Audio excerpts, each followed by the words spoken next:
efficace d'organiser son voyage avec Caro la voyageuse.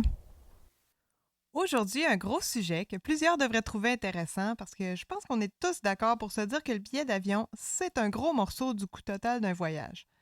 Notre but, c'est de trouver des billets d'avion à bas prix pour pouvoir consacrer la majeure partie du budget à nos activités. Là, j'ai pas la prétention de pouvoir vous expliquer ici comment fonctionnent les prix des compagnies aériennes, puis la logique de leurs fluctuations. C'est quoi le meilleur jour pour réserver? Est-ce que je dois cacher mon adresse IP et changer d'ordinateur à chaque fois que je fais un test de prix? Bon, j'ai fait des expériences, j'ai fait plusieurs tests, j'ai pas réussi à conclure quoi que ce soit à ce niveau-là. Ce qui est évident, par exemple, c'est que certains moments de l'année sont plus chers pour voyager. C'est sûr que la semaine de relâche, l'été, le temps des fêtes, on s'en sort pas, c'est plus cher. En fait, ce qui arrive, c'est que les compagnies aériennes ajustent en temps réel leurs tarifs en fonction de l'offre et de la demande.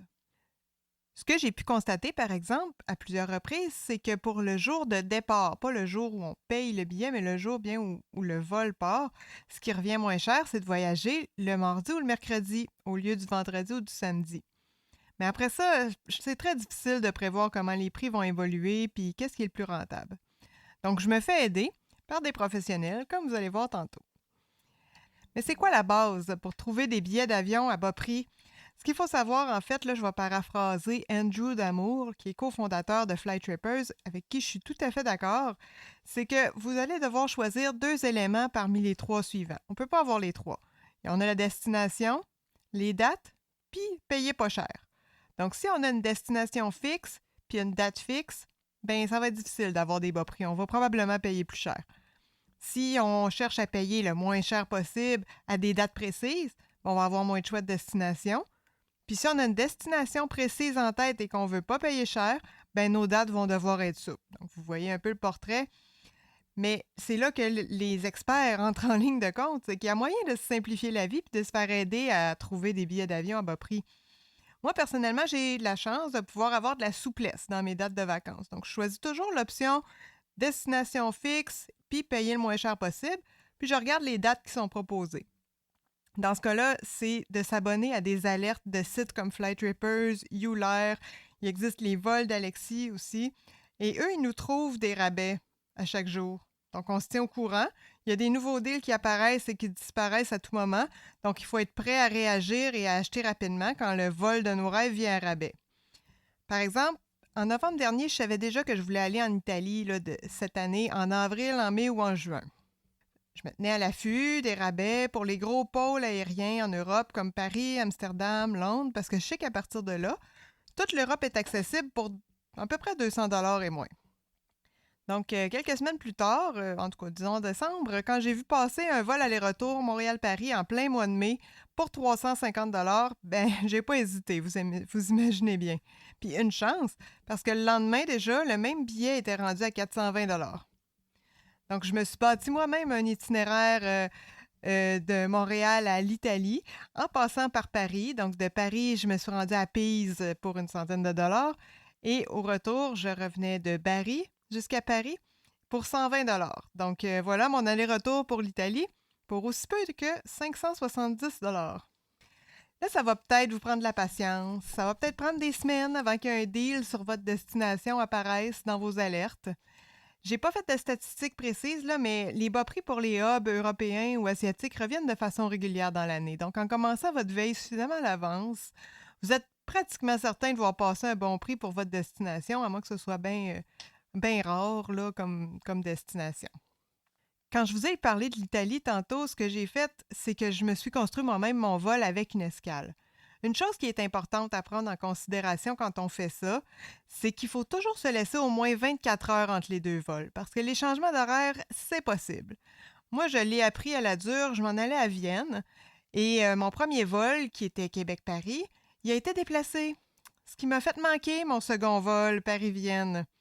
Et malheureusement, quand les 2 segments de vol n'ont pas été achetés en même temps, aucune des 2 compagnies aériennes n'est tenue de nous accommoder. Donc, les belles économies que j'avais faites en bouquant mon vol en 2 sections, ben je les ai bouffées parce qu'il a fallu que je rachète un autre billet pour me rendre de Paris à Vienne plus tard.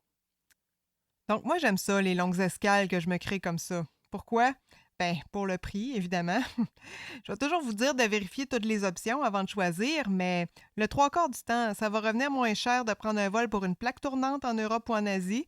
Puis après ça, de là, ben, toutes les destinations sont accessibles à prix modique, là. Ça revient beaucoup moins cher que si on avait pris le vol en un seul segment. Ensuite, évidemment, j'aime ça parce que ça me donne l'opportunité de visiter un endroit supplémentaire dans mon voyage. En fait, je sais pas qui a pas envie là, de passer une journée à Paris ou à Hong Kong avant de continuer sa route. Moi, de mon côté, je suis en voyage pour voir le monde, donc ça fait bien mon affaire. Puis, dernière raison pourquoi j'aime ça, c'est qu'une escale de 24 heures, même si j'ai pas le temps de voir beaucoup de choses, puis que j'en passe une partie à dormir ultimement, je trouve ça quand même beaucoup plus agréable qu'une escale de 6 heures pendant laquelle je suis pognée dans l'aéroport à m'ennuyer sans vraiment pouvoir prendre ça relax. Peut-être que si la patience, c'est pas votre fort, ou si après plusieurs semaines d'attente, vous n'avez pas encore trouvé des billets d'avion à bas prix là, dans vos dates, peut-être que là, c'est les comparateurs de vol qui vont être une bonne option pour vous. Moi, mes préférés, c'est Expedia, Kayak puis Momondo. Pour le fun, en date du 9 février 2019, j'ai fait une comparaison pour trouver ce serait quoi le meilleur prix. Un vol aller-retour Montréal-Paris sans escale pour une personne du 9 au 23 avril 2019. Donc, j'ai fait de la recherche sur tous ces sites-là, puis voici ce que ça a donné. Donc, en premier, je suis allée sur le site de Flight Trippers. Je commence toujours par là.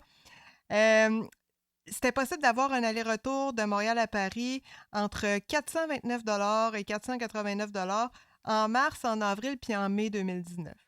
Là, les durées étaient variables, puis les jours de départ aussi. Certains avaient des escales, certains n'en avaient pas. Puis en avril, ben, il n'y avait pas mes dates précises, mais il y en avait d'autres. Puis il y avait aussi plusieurs choix en mars puis en mai, donc on aurait pu voir si ça nous convient. Quelqu'un là, qui a de la souplesse puis qui veut s'arrêter là, c'est ça le meilleur deal, là, je peux vous le dire déjà à l'avance. Donc, si on est flexible au niveau de nos dates. Sur Expedia, j'ai fait la recherche aussi, j'ai rentré mes données, j'ai choisi de cliquer la case sans escale pour avoir seulement les vols directs. Puis lors de ma recherche, à ce moment-là, le vol le moins cher était à 747 $. Donc après ça, je suis allée sur Kayak. Et là, sur Kayak, on a l'option des dates flexibles. Fait que je l'ai utilisé, j'ai choisi de prendre le 9 avril, plus ou moins 3 jours, et le 23 avril comme date de retour, plus ou moins 3 jours aussi, pour avoir le plus d'options possibles à examiner. J'ai coché aussi vol direct pour pouvoir filtrer mes résultats. Puis là, ça me donne un tableau avec toutes mes possibilités de dates pour l'aller sur la ligne du haut et toutes celles pour le retour sur la ligne à droite, la colonne de droite. Et puis, il y a des cellules qui sont en vert pâle là-dedans, mais ça se trouve à être les combinaisons de dates les moins chères. Le vol direct le moins cher, lors de ma recherche, était à 677 $. Donc, on vient d'épargner 70 $ déjà pour chaque billet, sauf que c'était du 10 au 24 avril au lieu d'être du 9 au 23.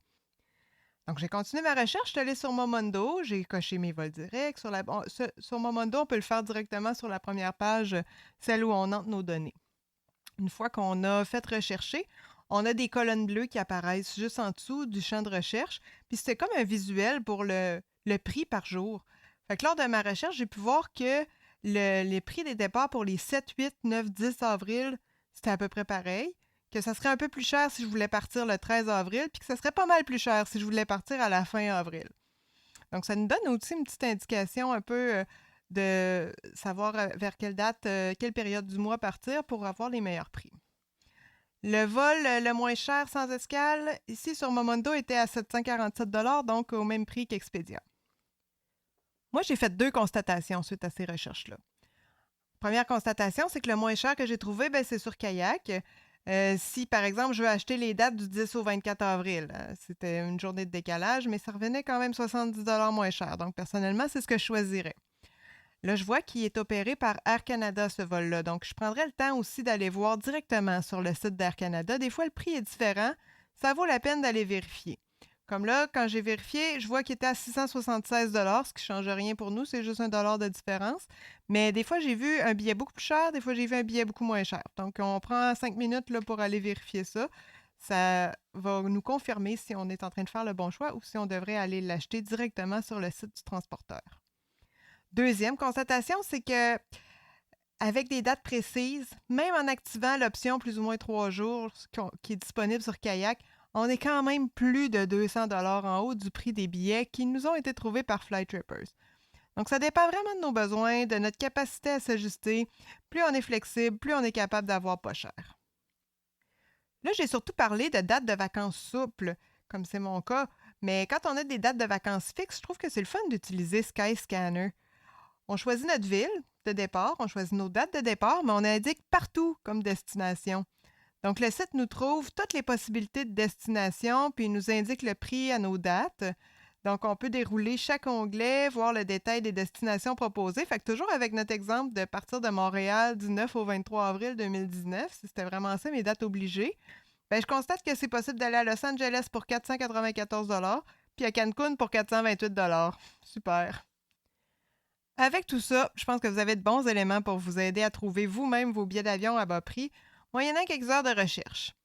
Mais quand on y pense, c'est le temps que ça prendrait pour prendre un rendez-vous à l'agence de voyage, s'y rendre, avoir des résultats de recherche, booker. Tu sais, moi, je souhaite pas aucunement là, dire du mal des agences de voyage, c'est juste que j'aime mon autonomie puis je voulais le partager avec vous. Donc, à bientôt. Et si vous avez aimé, n'hésitez pas à liker, à écrire un petit commentaire et ou à partager le podcast. Ça fait toujours plaisir.